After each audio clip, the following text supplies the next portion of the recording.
Everyone, এটা ছিল আমাদের অযোধ্যার সেকেন্ড ডে।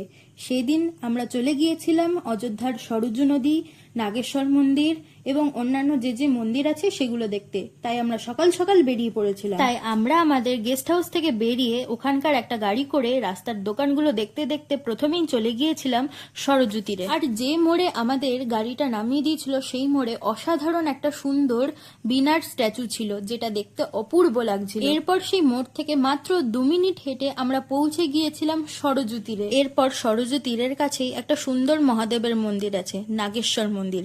সেখানে ডালা কিনে আমরা চলে গিয়েছিলাম পুজো দিতে। এরপর এখানে আমরা পুজো দিয়ে চলে গিয়েছিলাম হনুমানগড়ি, কিন্তু এত ভিড় ছিল যে আমরা ঢুকতে পারিনি। সকালের ভিড় দেখে আমরা ডিসাইড করেছিলাম যে আবার পরে যাব, তাই ঘরে এসে লাঞ্চটা সেরে নিয়ে আবার চলে গিয়েছিলাম হনুমানগড়ি। কিন্তু তখনও ভিড় ছিল, তবে সকালের তুলনায় একটু কম ছিল। এই ভিড় ঠেলে আমরা চলে গিয়েছিলাম একদম উপরের মন্দিরে, আর সেখানে দর্শন করে নিয়েছিলাম হনুমানজির। খুব ভালো মতো দর্শন করে আমরা চলে গিয়েছিলাম দশরথ মহল। সেখানে চলছিল অনুষ্ঠান, কারণ আমরা যখন গিয়েছিলাম তার কিছুদিন পরেই ছিল রামনবমী। আমরা যখন গিয়েছিলাম তখন দশরথ মহল সেজে উঠেছিল আলোতে, আর দেখতে অসাধারণ লাগছিল। আর সেখান থেকে আমরা চলে গিয়েছিলাম রাম মন্দির, আর রাম মন্দির দিয়েই আমরা সেদিনকার ঘোরা শেষ করি।